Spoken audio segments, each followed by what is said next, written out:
Hi, my name is Morgan Gowdy, and today I will be talking to you about pet adoption. So a question I wanted to ask is, if there are almost 20 million people in the United States, why is there such an overpopulation of companion animals in shelters?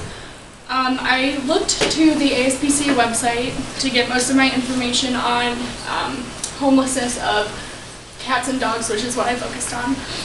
But I wanted to let you guys know that I'm not coming at you as like an adopt-only kind of girl. I have had dogs in the past and one in the present currently that my parents had bought from breeders.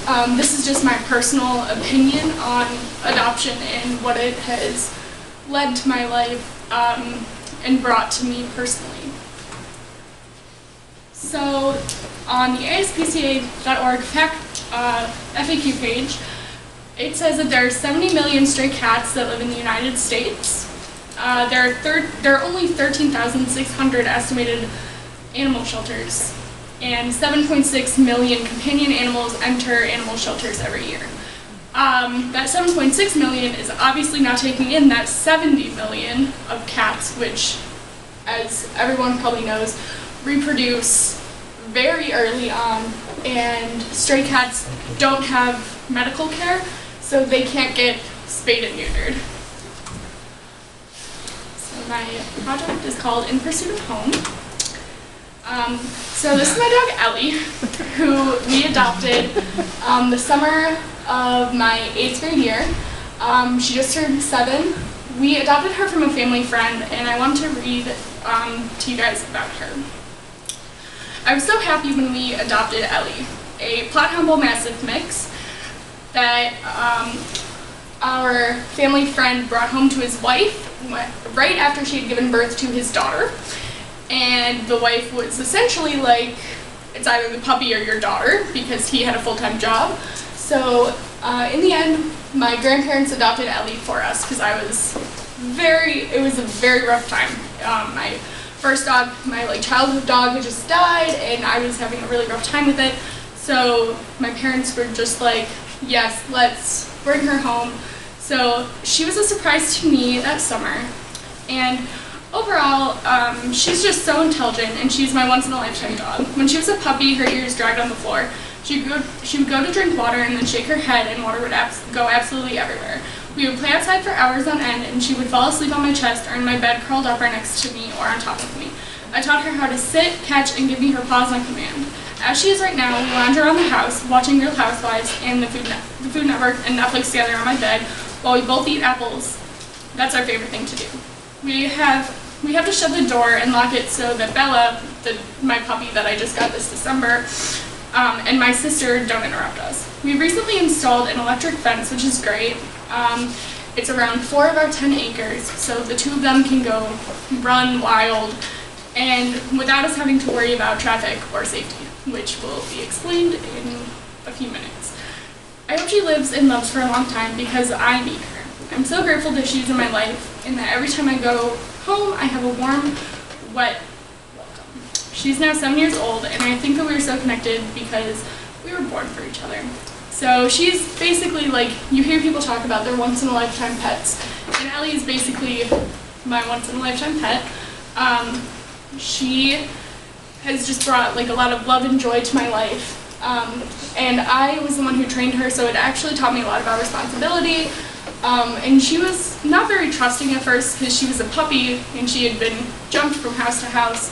So it was really interesting, trying to get into her head and bond with her. I'm her person. My mom will ask her if she wants Morgan to come home while I'm on FaceTime. She'll run to the door, run outside and search the yard and try and find me. So that is about Ellie. My other adoption was with my cat named Jade.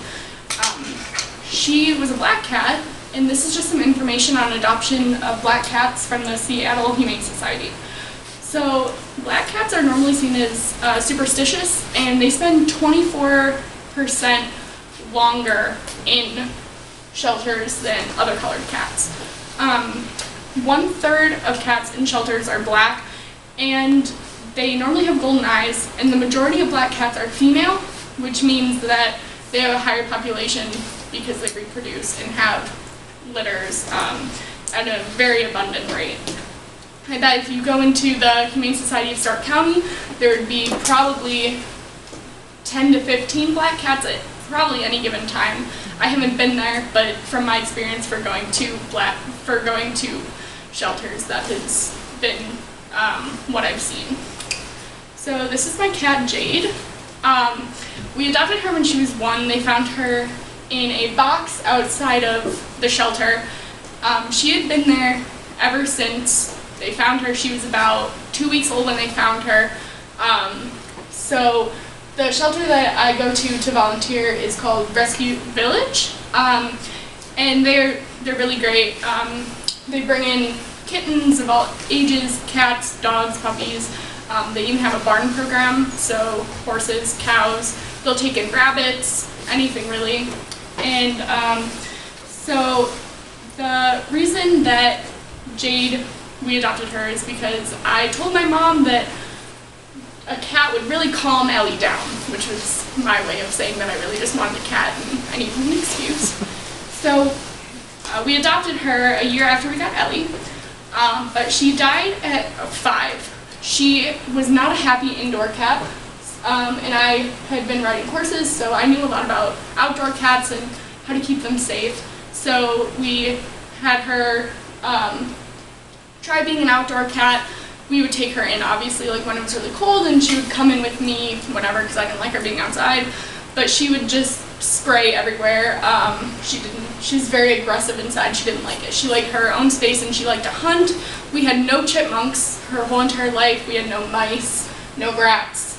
And then last July, a woman frantically ran into to my house, and I didn't open the door because she was like frantically pounding on the door, and I was home alone with my sister was 2 at the time, so I didn't feel comfortable opening the door. And she ended up saying that she called my mom, and she lived across the street. She had just moved in, and a construction worker had accidentally run Jade over with like a logger, which we didn't even know that she had ever crossed the street. She normally stayed home.